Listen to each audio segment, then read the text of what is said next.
السلام عليكم. اليوم عندنا ملخص الحلقة الثانية من مسلسل مغربي بغيت حياتك. قبل ما نبداو ما تنساوش الاشتراك في القناة ومشاركة الحلقة مع أصحابكم.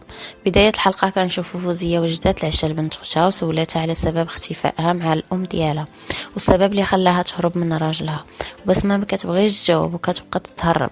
وفوزية تقول ليها غنتصل بامك وتقول لي على كل شيء، ولكن بسمة كتقول ليها خليني نرتاح وفي الصباح نعاود لك. وقاسم ما حاملهاش تبقى معاهم. قاسم كيبدا يشرب في الشراب خونا حتى سمع بسمة غوتات لحقاش حلمات شحال ما خايبه، وكتقول ليهم ما بغيتش نرجع. خالتها كتقول ليها انا راه بحال ماماك، خاصك تعاودي لي علاش هربتي من راجلك. وبسمة كتخبرها بانها ما كانتش مزوجه، وبانه كان غير زواج المتعه، وبانهم استغلوها وكانوا كيبيعوا ويشروا فيها. اما وفاء فهي باتت غير في الخلا، نسيبت شاكيب وجدات ليه الفطور وبغاتو يقلب على شي سميه زوينه لحفيدها ويعمل له شي حفله كبيره، ولكن هو كيقول ليها غنديروا حفله على قد الحال لحقاش ما عندوش الفلوس. ولكن هي كترفض وكتقول لي بانها هي اللي غتخلص. وكنشوفوا بسمة جبدات الساك اللي فيه فلوس، ووفاء كتبدل حوايجها، وسيام كتراقبهم من التليفون وكتخليهم يخرجوا. كتدخل للدار وكتبدا تفكر ذكريات بنياتها فاش كانوا صغار. كتصايب قهوه فجاه كتسمع صوت شي واحد وكتخبى. كتدخل خال شاكيب جايبه معاها التقضيه وكتشك بان شي واحد في الدار. فوزيه كتصيفط بسمه تقضى ليها وما كيعجبهاش لبسها وما كتخليهاش تخلص من عندها لحقاش فلوسها من الحرام. قاسم كيجلس مع صحابه في القهوه حتى كدوز بسمه وكيبقاو يشوفوا فيها عكس قاسم اللي ما بغاش يشوف فيها. كيسولوه كيقول لهم بنت خت مرتي وكانت خدامه في الخارج، وكينصحوه باش ما يخليهاش تعيش معاهم لحقاش غتشوههم. صوفيا وراجلها كيرجعوا للدار وكتقول ليه عندك شي نهار تتخلى عليا، وبانه خاصو يبقى معاها ليامات الاولى. كيجاوبها بانه عمره غيتخلى عليها ولكن ما يقدرش يبقى معاها على ود الخدمه.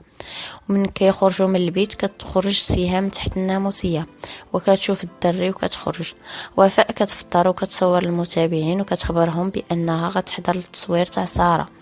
قاسم كيدخل من الخدمه باش يتغدى وكيخبر فوزيه بان بسمه ما خاصهاش تبقى غتجيب ليهم الشوها. كاع الحي كيهضر عليها، ولكن فوزيه ما كتقبلش تجري على بنت اختها، وبسمه كتسمع كل شيء. قاسم كيخرج لحقاش ما يقدرش يعيش مع وحده بحال هذه في دار وحده. ومن بعد كنشوفوا فوزيه كتقرا في القران حتى دقات عليها جارتها نجاة كتسول على راجلها صاحب قاسم، ولكن فوزيه كتجاوبها بان ما كاين حتى واحد. نجاة كتخاف لحقاش راجلها ما كيجاوبهاش، وكيمشيو يقلبوا عليهم. كيمشيو عند صاحبهم وكيخبرهم بانهم مشاو للبار.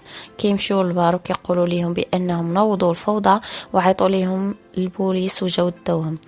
ساره كيتصل بها عزيز وكيخبرها بانه ما غيقدرش يجي لحقاش عنده التزام عائلي وكانوا دايرين باش يخرجوا يتعشاو. وفاء كتلاقى مع ساره وكتخبرها بانها من الفان ديالها وبانها كتحماق عليها، وكتطلب من كريم باش يخليها تحضر للتصوير ديال الحلقه. كيكون اجتماع ساره كتناقش مع عزيز اللي هو الرئيس تاعها، كيبان بانها مقلقه منه.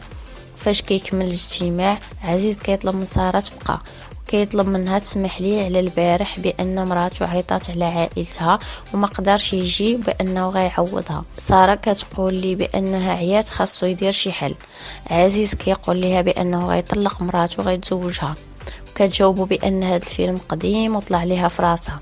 بس ما كتكون خارجه تتقدى حتى كيوقف عليها خونا وكتخلع وكتهرب عند سهام تطلب منها باش تخبيها وما كتبغيش. كتبقى تطلب فيها ولكن سهام ما بغاتش، ولكن بس ما كتهرب وكتدخل عندها. شاكيب وصوفيا كيعملوا السبوع لولدهم اللي كيسميه شاكيب يوسف على الاخ ديالو المتوفي. ساره كتوجد باش تصور الحلقه ولكن كتبقى تبكي. كريم كيعطيها الساعة باش توجد راسها ولكن هي كتخليهم وتمشي. كتركب في طوموبيلتها مخنوقة، وفاش كتبغي تزيد حتى كتخرج في وفاء قدامها كتطلب منها سيلفي. ساره كيطلع عليها الدم وما كتبغيش وكتمشي. ولد صوفيا كيبقى يبكي ما بغاش تردعو ماديها غير في راسها. خالد شاكيب ما كيعجبهاش الحال وكتاخد الولد، وصوفيا كتقول لهم يخرجوا عليها من البيت. وكيتلاقاو مع شاكيب في الباب وكياخد ولده كتقول ليه بانها الا ردعاتو غيتبدل وما غيبقاش ماديها فيها. شاكيب كيواسيها وكيقول ليها ما كاين حتى حاجه من هذا الشيء، بانه كيبغيها. وصوفيا كتفرح. عزيز كيمشي لعند ساره وما كتبغيش تحل عليه وكيبقى معاها حتى كتفتح عليه. فوزيه ونجاة كيخلصوا الكفاله وكيخرجوا رجالتهم. ساره كتجي مع الصباح ناشطه باش تصور.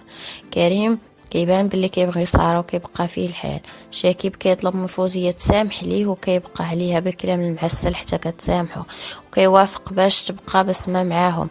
سهام كتمشي لعند شاكيب للدار وكيرحب بها وكتطلب منه تشوف صوفيا. كتطلع لعندها وكتعرفها على راسها وكتعطيها الكادو. الوليد ما بغاش يرضع وكيبقى يبكي. كتاخدو سهام وكتسكتو وكتقول ليها بانها غتبقى معاه وتصير هي تقابل الضيوف ديالها. وهنا كتنتهي الحلقة الثانية وموعدنا يتجدد في الحلقة الثالثة. وما تنسوش متابعة القناة ومشاركة الحلقة مع الأصدقاء. والسلام.